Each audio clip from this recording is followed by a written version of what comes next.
Good evening, everybody. Dave Stevens here for Geary, Stein and Stevens, and ho, ho, ho, happy holidays as we start. And you can see I've spent lots of money at the dollar store creating the background for my set here. Dave Stevens joining you for another amazing episode of Geary, Stein and Stevens.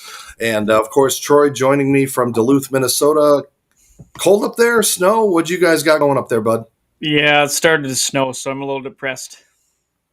Well, let me fix your depression because, as many people out there have heard, we have an amazing guest tonight, and I'm excited. We've been doing this a while here, but I am so excited for tonight's guest. And this person doesn't need much of an introduction if you know the history of the '80s. This actress starred on the sitcom Too Close for Comfort with Ted Knight back in the day. And of course, she became a big sex symbol and star and appeared in over 200 films and movies and television, The Love Boat, all kinds of, 80s type sitcoms. I think six years on six episodes of The Love Boat. But yeah, that's right. Deborah is we've looked at through the credits and everything, but there's Lydia Cornell, that beautiful face, and it's so awesome to have you as a guest with us tonight, joining us, and you can hear that theme song in the background, and it's just great to have you here with us tonight for a little bit to talk about your career, your life, and of course things that you've done. So thank you for taking time from your super busy schedule. I know you're working on a lot of stuff, and just being a part of our world, it's so great for our listeners and our viewers. So Lydia Cornell is joining us from, are you in Los Angeles or where are you proper tonight? I'm in LA, in northern LA. I'm in the hills near Santa Clarita and Simi Valley. There's so many parts to LA. Well, I love you guys. I love you, Dave. Thank you so much for having me on. And Geary. Troy is, yeah. Oh my God, Troy. That's my last name. Oh, that's your last name. Yes. Okay, obviously. Troy Geary. It's great to have some superstar fans, and I know once we started putting out some of the commercials and promos that you were going to be a part of this, it merged our sports-ish kind of world with all of your fans and everything, and everybody's like, who's this dude without legs that's a host? And you're posting all these amazing things about the show. So again, thank you for being a part of what we have tonight, and it's going to be an exciting night, and we're just going to kind of go down memory lane, talk a little bit about your career, what you did from a certain point, the things, the highs and ups and downs and lows, and then the current cool stuff that you're working on. And like I said, when you do your research and you look at some of the accolades and things like that, but coming out of the gate, I mean, people don't realize the history of your family. I think you're the great granddaughter of Harriet Beecher Stowe. I mean, all these things that it's pretty impressive. I mean, do you still pinch yourself in this day and age of where you've been, where you've come from, and where you're going? Only now, in retrospect, looking back, do you start to realize, wow, wait a minute. But it's quite a journey as a young woman in the 70s trying to get, knock on doors and get a job in Hollywood. So we can cover a little of that. But, my lucky break was meeting Natalie Wood. I walked into a restaurant in Hollywood my first day in town. I met Natalie Wood, Fred Astaire, Aaron Spelling, and Robert Wagner at the front booth of the table. And Natalie summoned me over to meet Aaron Spelling, and I got a job in the Love Boat the next day. So and the rest is history. And like I said, from those early days where you were going to school, and we'll touch on some of the rock stars and superstars that you were working with, up at the cabin, I guess, and you might have some good stories. But Lydia, I'm going to address the elephant in the room just right out of the gate. For you as a Hollywood actress, a young, beautiful woman, I mean, we know what we've heard about with the Weinsteins and things like that, but for your career, given based on looks and all those kind of things, I mean, what was that like for you, to get into this business? I was so lucky not to have had to do any of the casting couch. Although the first agent I met, I remember, I had a break. I graduated college, drove out with a U-Haul in the back of my car, and auditioned after I'd worked at Caribou Ranch in Colorado, which I was trying to break into the music business. So I crashed Billy Joel into a snowbank. I picked up Joni Mitchell at the airport, And I was around the Beach Boys and all these. I wanted to break into showbiz through the music business because I was a Bachelor of Science degree in business at University of Colorado, and I figured, how do you get to Hollywood from here? But when I finally got out to Hollywood, I worked for Epic Records briefly. Those are the years of crazy people everywhere. The 80s were very over-sexualized. But I really avoided being hit on and having to, I never would have done that anyway. And I refused to do any nudity for anything any roles. But one of the first meetings I had with an agent at a big agency, he called me in and he stood up and he dropped his pants, completely naked. And I twirled away giggling as if not to embarrass him and just said, I don't feel well, I need to use the restroom. And I ran away because that was the time where you didn't want to offend men. I'm not kidding. It was like we'd heard these stories and it was pretty prevalent back then that it was just par for the course, in the late 70s and the 80s.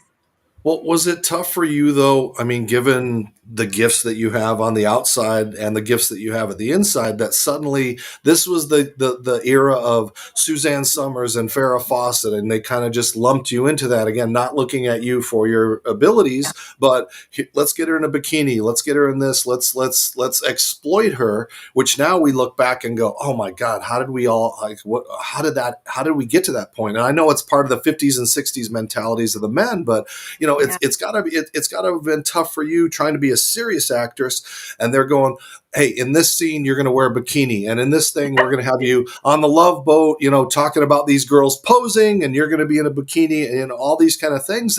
It's like, how did you balance that as an actress? I don't know. I mean, I was immediately cast. The first Love Boat I had, that Aaron Spelling sent me in to meet Kathy Henderson, the head of casting. He had Starsky and Hutch, Charlie's Angels, and Love Boat on the air at the time. Oh, yeah, Charlie's Angels. So I go in, I read for a Love Boat, and the next day I'm on the set in a bikini, and I have one line, and I'm playing shuffleboard, and I have to have a martini, shuffleboard stick, and say my line. I was so nervous. And they put too much makeup on, and I'm literally, this isn't the episode, it was really a long ago episode. And Audrey Meadows was in that episode, which is serendipitous, by the way. And so I suddenly I looked right in the camera and said my line, and the director goes, hey darling, hey bimbo. I don't think he said bimbo. You don't look in the camera. I was so green and new in the industry, but you're just naked. It's just like, you have to be perfect. You have to be slim. And luckily I had a very thin body at the time. I mean, you can't stay that way forever, but I thought that was the industry. I didn't think twice about it. But I had big dreams because in high school, I was in every play you could name. And I was in Othello, actually as a torchbearer. My best friend in high school was a guy named Monroe, and they named Monroe after him, unbeknownst to him, because he passed away before he knew. And we auditioned for Othello, and I wanted the part of Desdemona, and instead the hair cheerleader got that part. But I played one of the torchbearers because I had bad skin. I had acne in high school. So we had deep sideburns. I played a guy holding a torch. we were just like these nerdy drama club kids. And then I was in Enemy of the People. I played the lead in that in the theater. And Monroe played Aslickson. So he played my father, actually. So you grow up having these dreams because you're creative. I was a very creative child, and I wanted to act and write and create my own shows, and I had my own theater in the backyard. And then you come to Hollywood and they go, no, you're a type. You're just that type. You're the Suzanne Summers type, the Farrah Fawcett type. So then on my own show, and the audition was so funny, I got the part after 400 girls. You want me to tell you the audition story? Yeah, go for it. Okay, go for it.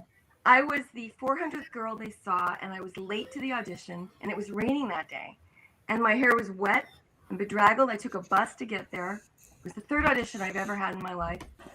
And I come in, and the secretary goes, I'm sorry, you're too late. They've seen the last girl.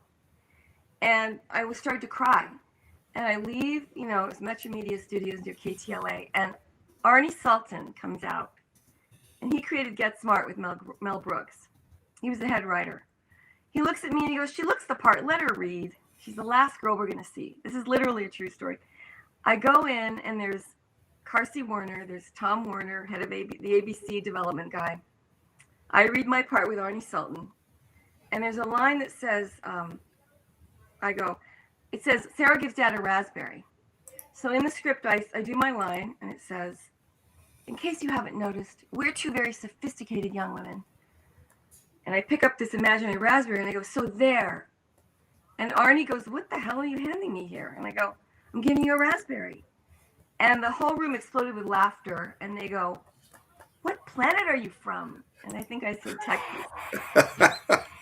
And they go, "You don't know what a raspberry is? A showbiz raspberry? It's a Bronx cheer." So I'm not going to do it right now. You can do it. Yeah. Exactly. So they go, "Can you be at the network tomorrow morning at 10 a.m.?" And then we have 5 girls for the callback. And I went, "Sure." I was just stunned and embarrassed. They thought I was an idiot. And so it was these are Brooklyn TV writers. Comedy is, you're from back east, right? I'm from Arizona, but he's in the Midwest, so somewhat close. Okay. So here I'm very, very naive. They wanted a naive, virginal Sarah Rush. So the next day I come in wearing a virginal white flowered dress, no cleavage. All the other girls are wearing hooker outfits and their boobs are hanging out and like it's overly overdone, and I'm like a virgin.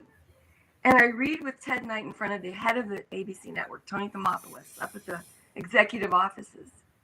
And they were laughing. It was bizarre. It was like I just read, and everything I did, they laughed at. And Arnie said to me at the end of it all, he goes, we're gonna tell you this right now. You got the part. And we'll call your agent right now. We never do this with an actor. We're telling you first." And then Deborah was standing over off set. I'd read with Deborah von Valkenburg, who plays my sister. She'd already been cast. And she comes up to me and she goes, "What's your real name, your name again?" I said, "Lydia Cornell. It's a weird," I was always embarrassed by my Russian name because it was so hard to pronounce. And she says, "Well, I worked for a Gregory Kornilov in New York City, but he's now in Holland and in the shipping industry." Actually, he had passed away. And I said, "That's my father." So, Wow. my sister, out of 10 million people in New York City, she worked for my dad in New York City, as a temp. And she worked for him for 3 years, telephone back and forth. And I go, I call that a God shot, a small G, like a coincidence that's too uncanny to be random. Well, that is wild, and I mean, just think about the odds of that. Is just, wow, that's just crazy. So, and we're best friends today. We're still best friends. I wrote a movie that she starred in with me. We co-starred as sisters again. That was great to see. It's great. And as we continue our journey, we are with the great legendary actress Lydia Cornell. Thank you. That was a great first segment. While she gets adjusted, we're going to pay some bills. We'll be back here in just a couple of minutes, so don't go away. Geary, Stein and Stevens on one of my favorite shows we've ever done. Stick with us. Hi again, everybody. Dave Stevens from the Geary, Stein and Stevens Show for Manscaped here at the home of the Philadelphia Eagles. And why am I on the turf? Well, because Manscaped really helps us groom that turf. The stuff down below, when you use all the Manscaped products, all the amazing Manscaped products that they have to groom, to shave, to keep clean, to smell good, with the shampoos, the conditioners, the deodorants, the lip balm, all of the great stuff. Manscaped has great products, not only for down below, but for all of the stuff up above, too. And if you go to the website, manscaped.com, and type in the show code GSS Show, you get 20% off of your order, and you'll be able to have the best grooming materials that money can buy. So I use the Manscaped products every time I'm at a professional sporting event, and it makes me look great to get great locker room interviews and, of course, to continue to use the great Manscaped products. That's manscaped.com. Type in the show code GSS Show for 20% off. You'll look good. I look good. I smell good because I use Manscaped.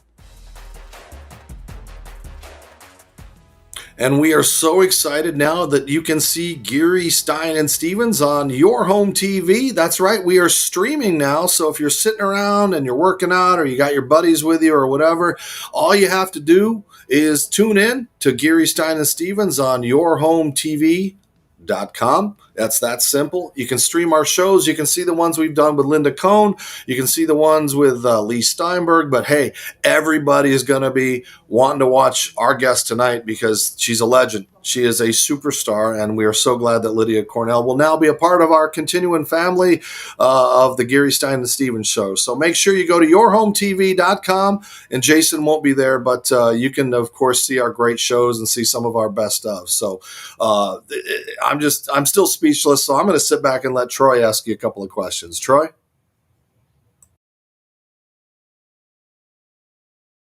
Sorry, I was muted there. What is your favorite memory of Ted Knight, either on or off camera, that you can recall, or a story?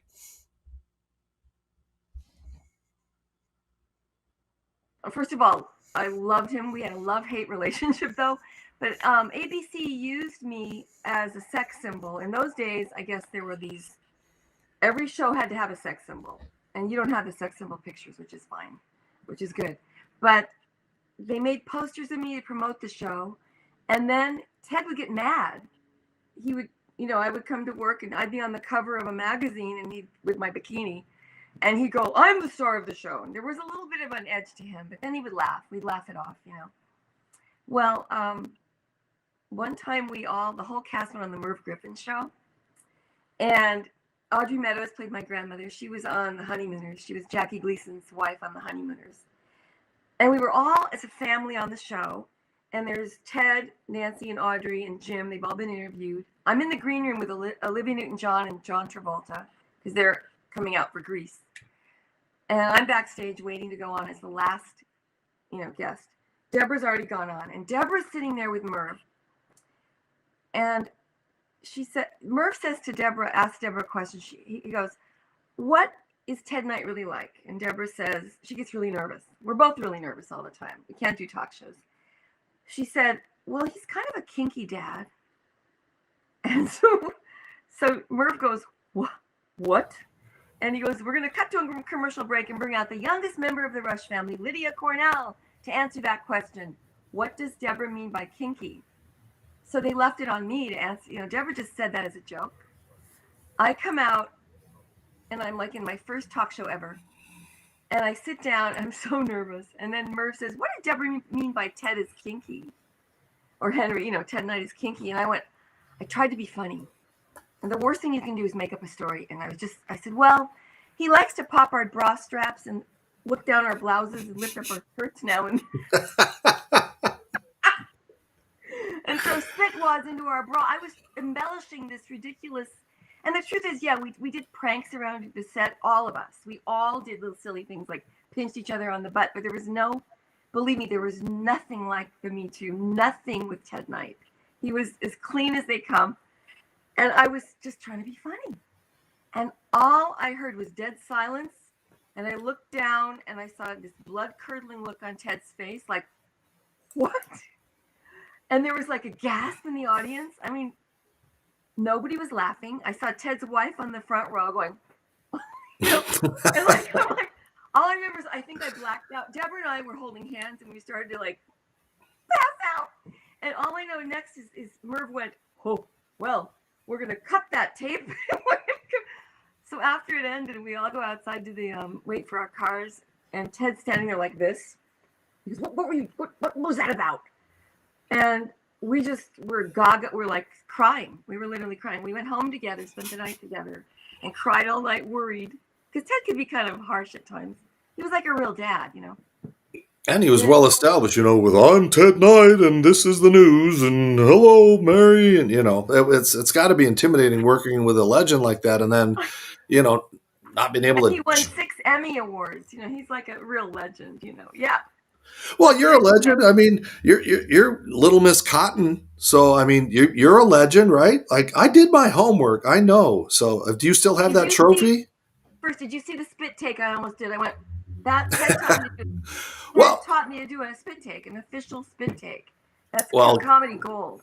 Get your coffee cup ready because since this is somewhat of a sports based show, of course, I've got to bring out some sports, and of course, we'd have to, I got to bring out. I think it was your appearance. I think it was season 11 of Battle of the Network Stars. I'm sorry about the quality, but here's Howard Cosell talking about you and like you're an athlete, and then all the people there to see the people you work with, but then your highlight, your moment was getting in this, and you had the lead, and then suddenly something happened where you just figured out you were going to go in the other lanes, and you went from worst to first. Luckily, didn't matter about in the ratings because you had 25 million viewers watching you. But what was like that? To be a part of those fun things where you got Robert Conrad and all these people taking it serious, and them expecting you to catch footballs and be athletes. I mean,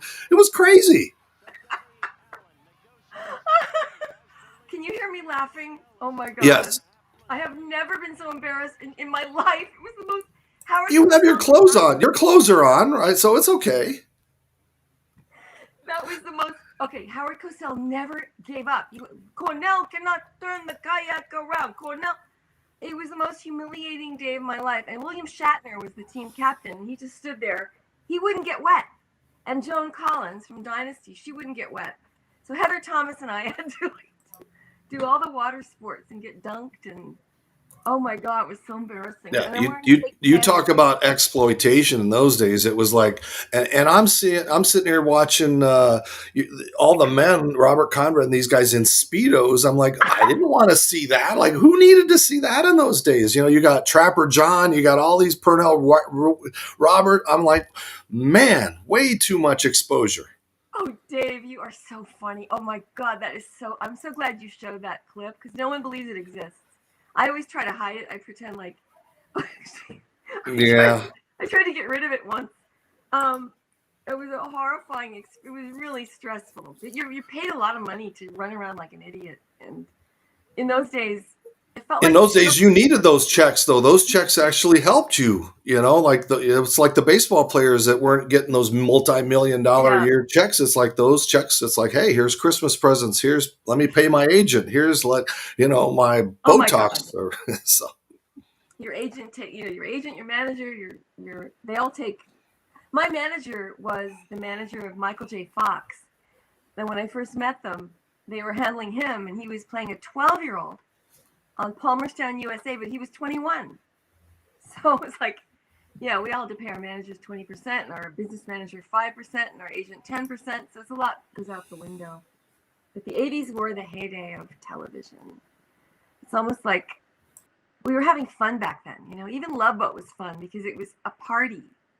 Everyone got together. A lot of celebrities got to meet each other and play all day long. I loved it. Although I wasn't conscious through most of the 80s, but it was definitely fun. I can't hear anybody. Oh, no, we're here. Troy, you there? I think we're having some goblins with Troy, but Troy was cold. I know. I'm not sure, but for our listeners and our viewers and everybody out there, Troy Geary is. I think he says he's muted, but he's not muted. But there I am. There you go. Yeah, I don't know what that was.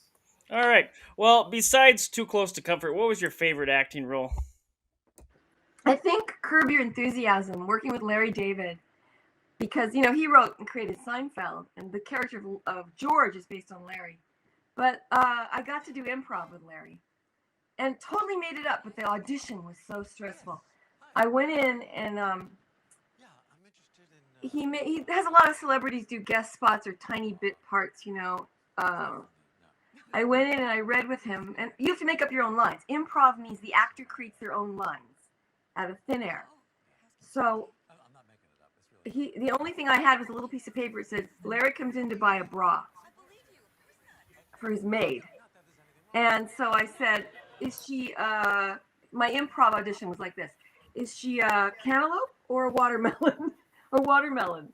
What size is she? And he loved that. And he howled with laughter, and he hired me for the role the next day.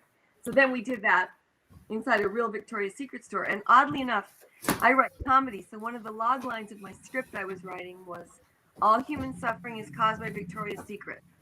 The very next day I get called in to do this part as a Victoria's Secret saleswoman. I thought, oh, it's perfect. It's a god shot, a coinkydink, right?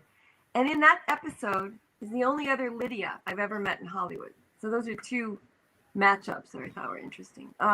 You don't remember Lydia, the tattooed lady from Groucho? Like, Lydia, the tattooed lady. Yeah. Thank you. I love Yeah. that. And actually, Arnie Sultan used to sing that to me on the set all the time. So it was like a running gag. Yeah. But Larry David was fun. And then we did the improv, and I saw him touching the bra. Like, he goes, "Ooh, this feels really nice." And I went, "Feel free to go try it on." And he loved that I did that to him. So we cut out all the other stuff we'd done, and he just used those few lines, you know. Do you think, though, it shocks others that you have these chops for acting and improv and all that? Because, again, they know you from bikinis and all that, and you're not stereotyped because you do have talent. Oddly enough, it takes so much to break the typecasting. I dyed my hair dark to do Full House. I speak Spanish fluently.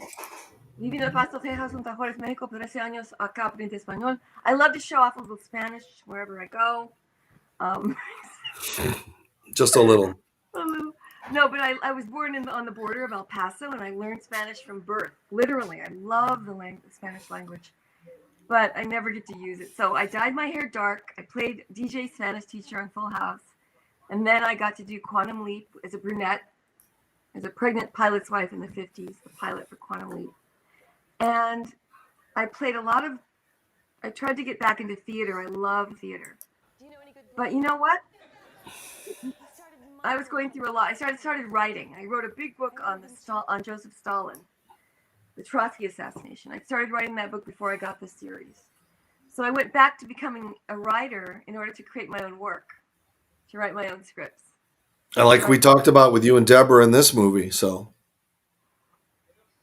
Yeah, exactly. Venus. And what's it like to work with someone like that you worked with every day, and then 30 years, some odd later, you guys are back together? I mean, did it just seem like no time had passed? First of all, she is the best actress I've ever worked with in my life. She is not just, believe it or not, she was the straight man in our show, and I was the dumb blonde. But she is really gifted. And she came over to my house at 3 a.m. The director of my movie is 21 years old, and we were in our 40s or 50s at the time when we did that movie, and we played sisters again, fighting Lexi and Zoe. And the director said, "You got to cut 10 pages out of the script. We're shooting at dawn." I went, "I can't cut 10 pages out of the script." Deborah sat down with me, and we cut all the things that weren't important. We memorized it like guerrilla filmmakers, and we shot with a handheld camera, no light, that morning, and it was perfect because of her.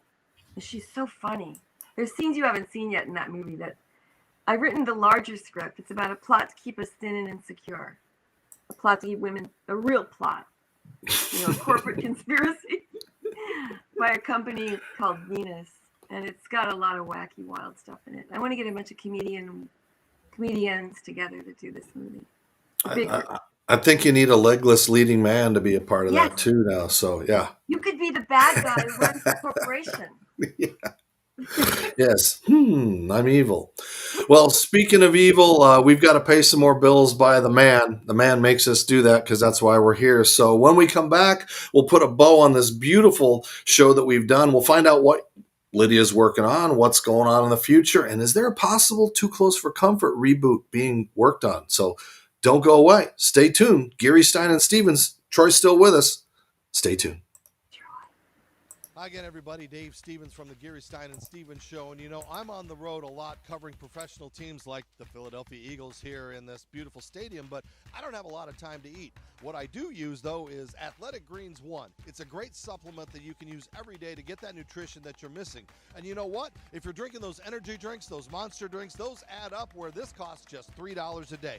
It's got over 75 vitamins and nutrients in it that it would take you so many pills and bottles to take, but it's all right here. You just put a couple of scoops in with the water. You mix it up with either lemon juice or what I like to use with frozen fruit. It tastes great. It makes you feel good. And, of course, it is going to make you live life better. So Athletic Greens 1. If you want more information, go to athleticgreens.com/GSS. They'll give you a year's supply of vitamin D if you go to that website. So continue to follow Stevens, Stein, and Geary, or Geary, Stein, and Stevens, wherever you go. But make sure you're taking Athletic Greens 1.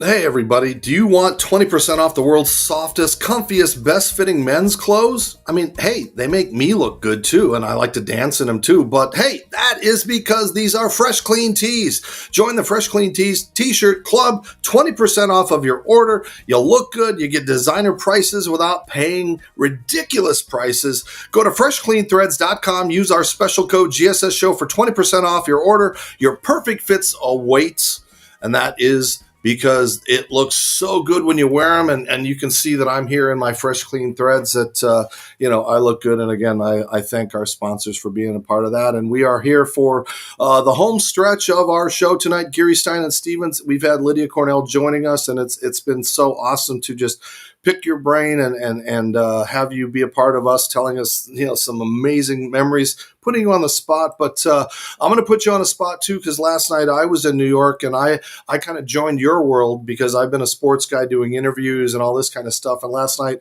I had this amazing opportunity to be a part of this new growing thing that Netflix is trying to do to give people opportunities with disabilities to work with, mainstream producers and directors and things like that. And so last night I was in New York performing, reading, having some parts, and again, just kind of doing some stuff. You can listen in for a second. You can do this. Just start painting. The Owen songs are saying, what's that? The sculpture miraculously comes to life and chimes in. Every block of stone has a statue inside of it. It's the task of the sculptor to discover it. The idea is locked inside. All you have to do is remove the excess stone. So that was pretty much my Super Mario impression last night, but it was so much fun. And again, I know Lydia, I want to talk about your experience of being a parent to a child with a disability. I know it really is something that you talk about. You've championed, you want equal opportunity for those that have disabilities to be actors and writers and producers. But tell us a little bit about what you went through. I'm a parent with a disability. You're a parent with a child with a disability, and what those challenges were like on both sides for you. Unmute. There. Okay. First of all, I have to ask you: Are you a trained actor? Because you're pretty good, Dave. No, just life experiences. I'm a ham. When there's a microphone, I like a microphone. It's very comfortable. I've always said if the world is going to stare at me, I might as well give them a show. And so, when you start things and now I get to do comedy, and I can talk about that, my penis touches the ground when I walk and make people laugh by that, those kind of things that they're not expecting. But, in all seriousness, trying to bring it back for you, I can make fun of myself. You can make fun of me, if we know each other. And I'm sure you were able to tease your stepchildren and talk about their struggles. Actually, how I always introduce my sons, and I don't usually talk about Kevin, my stepson, because he doesn't like it. But here's how I usually start with a stand-up line. I raised 3 boys and 2 dogs, including my husband, and they all went through puberty at the same time. What? And people go, if you use that joke again. I've never used it publicly yet, but I keep practicing on people and they laugh. No, my stepson, Kevin, was born with brittle bone disease, osteogenesis imperfecta. When I met him, he was 4 years old. He moved into my life at the age of 4. He had a cast on one leg and a broken collarbone. When he was an infant, apparently a dog had rolled over on him and every bone in his body had been broken or crushed, most of the bones. And the parents were accused, his parents, my husband at the time, later my husband, was accused of abusing him, and they didn't know it was osteogenesis until it was diagnosed. So this is a lot of people suffer from this. The movie Unbreakable was about brittle bone disease, and Kevin, his entire life, I raised him from 4 till 16, and we divorced, and we're still. I just talked to him yesterday. We're very close still. He's 27 now. He's tall and gangly and perfect. He does have, it looks like his elbows are installed backwards. And when he was 13, he couldn't touch his chin. So I had to button his buttons for him, and he was going through puberty, and it was a really hard time in life for him because he was liking girls, and he didn't want anyone to know. You know, he wasn't someone who wanted to join the club of, I'm going to talk about my disability, and I don't like that word myself. He's an amazing human being. He's got more, you know, he's a scuba diver, and he lives in the Keys right now, and he teaches scuba diving, and he's like one of the most athletic kids I've ever known, and he's a musician, and he's brilliant. But raising him, we had a lot of trials, and he was always breaking his. I remember one time he fell off an 8-foot ladder, and I come running out, and I don't ever want to panic. I have a way of, it's a form of prayer where I think the right thoughts about someone. And I immediately saw him falling on a bed of clouds instead of on the heart. I don't want to scream. So I saw him falling, and I ran out toward him in slow motion, and I just picked him up. He was crying and screaming, and he goes, I broke my ribs. And I picked him up, and I took him in the backyard, put him in the jacuzzi, called the doctor. The next day we went to an orthopedic. Actually, we went in for x-rays that night. And while he's on the table moaning and groaning and going, I know I broke my ribs again. I know I broke my collarbone. And I went, I don't think so. And I started to radiate love. Just prayer to me is the invisible transfer of love to another. Healing thoughts. This is going to sound crazy to you maybe, but I know that there's a lot of power in our thoughts. And I just kept radiating and reflecting love back to him. And he was moaning and groaning, and the x-ray technician or the doctor comes in and says, good news, you don't have a bruise, sprain, or a break. And Kevin jumped off the table and he goes, I'm fine. So we carry a lot of fear and emotional baggage. And we kind of make ourselves sick at times. You know, they've proven, a genetic scientist told me that 89% of all disease is stress related. Starts with stress. So if you can unthink and not panic and not scare everyone to death. You know, I have a friend whose kids have asthma, and she was always scaring them to death. Oh my God. Instead of that, just go, hey, you know, it's going to be okay. You're going to be fine. Breathe. You know, a lot of it's emotional. I mean, he came through a lot of really scary things in life, and he's fine. But the good thing is, as a parent, I think you also learn, and I think that's what's tough as a parent with a child with a disability. You have to let them fall. You have to let them fail, because we give participation trophies in life, and life is win and lose. And so sometimes the parents they want to hold on to those reins, and it's a cruel world. But, you know, luckily I'm so close to the ground, when I fall, I just get back up. I'm like a weeble. But, you know, was that tough for you to just let them go and let them fall and let them fail and get cut and fall and get beat up? Yes, but he was a very athletic kid. His dad was overly concerned about him too. We were really protective. My other son, Jack, my biological child, they all met when they were 4 and 5 years old. They grew up together. They loved each other. They rough and tumble. They built the Christmas fort, a blanket fort that went throughout the whole house. And they did this thing where they built these, they put pillows with duct tape and wastebaskets on their backs. And they played basketball, and they bump like sumo wrestlers, bumping into each other, pillow stomachs. They had so many cute things they did. And we had a pool in the backyard, luckily. So Kevin could swim a lot. He needed to be in the water. So, you know, the worst thing they did, though, is that we had a roof above my office, and they'd have all the kids come over and run on the roof and jump from the roof into the pool. Like a herd of elephants, I'd hear them, and I go, no, you can't do this. I couldn't stop them. There's a certain point, teenagers are not nice people. So you really can't prevent them from doing crazy things. But you have to give some of it up to the universe and let go and let God take care of it. You know what I mean? Yeah, I have a question about your directing. You won a lot of awards in the last couple of years directing. Is that something you always wanted to do? I haven't won a lot of awards, but I did win actually about 7 awards for that one film, which I love. Well, that's quite a bit. Thank you so much. It was so much fun. A friend of mine said, you should direct this movie, and it was a short little mafia movie. It wasn't meant to be a mafia movie, but I instilled those ideas in the script, and I thought, it's about a CEO having a conflict with somebody, and you don't know who that is until the end of the movie. So I decided to put it at Carmine's restaurant, which is where Frank Sinatra had shot bullet holes in the ceiling.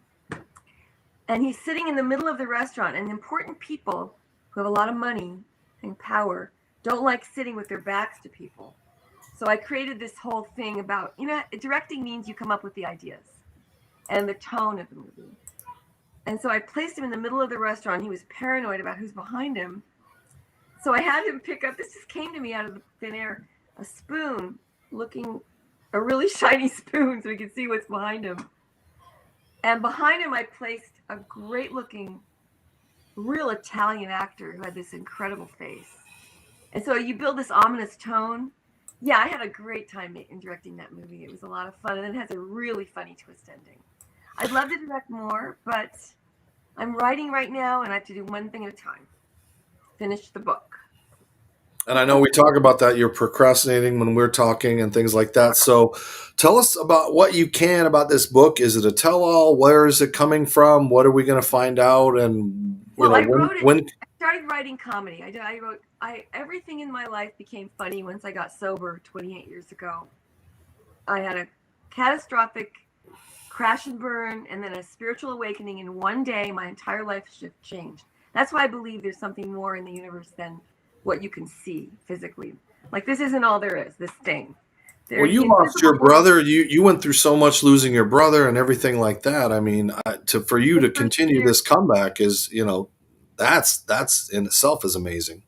Thank you. But I think a lot of actors, for some reason, showbiz, I have a whole theory about why we all come to Hollywood. A lot of people are seeking love, unconditional love from masses of people. It's a very narcissistic industry, but when you don't get enough love at home, I came here seeking the adoration of strangers. I had a very abusive childhood, although I've forgiven my parent tenfold, and we'd had this beautiful healing. Right before my mother died, we had this amazing healing, and we had a healing throughout all the years. But showbiz is like a fantasy land. You come here thinking, I'll create my own world. And a lot of actors aren't very sane, normal people, I have to say. It's weird to think you want to be out there doing all these things. The acting craft alone is beautiful. The people you meet here are wonderful. The creative people I want to work with. I want to create cool projects that change lives. That's a great motivation. And speaking of these projects you're talking about, I know I've heard some interviews and I've seen it, and I know you're still close to a lot of your ex-cast members. So, I know you've written a script kind of and changed some things, and with Jim J and Deborah. So what's the status and where can we, where can we see this soon? Well, okay. So my boyfriend and I he wrote Seinfeld. He's won some Writers Guild Awards and Emmy nominations for Seinfeld and different TV shows.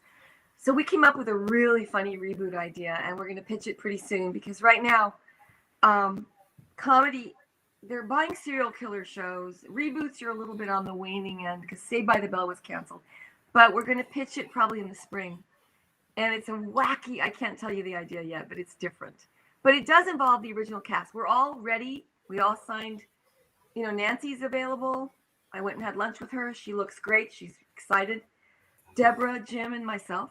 And then we have a baby Andrew, who's now grown. But it's really going to be fun. So I hope we get it going. It's not my baby. My baby is the book. It's called Hiding My Brain in My Bra.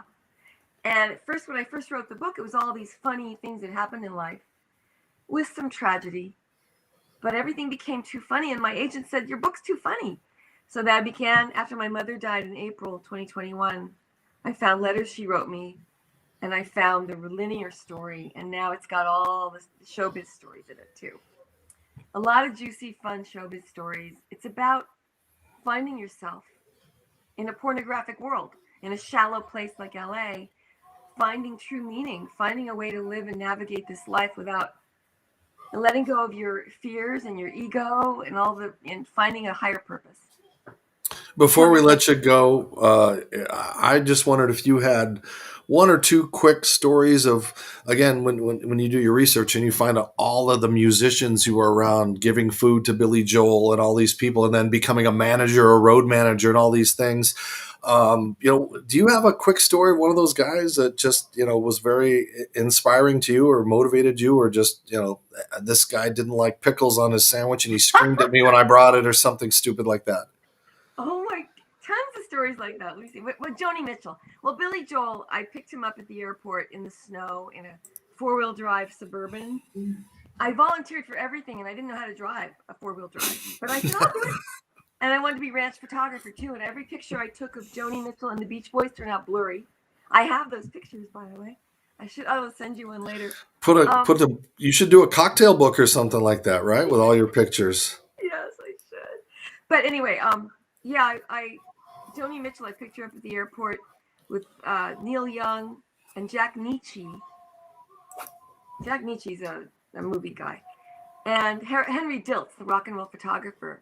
And Joni puts her guitar over there and moves right next to me.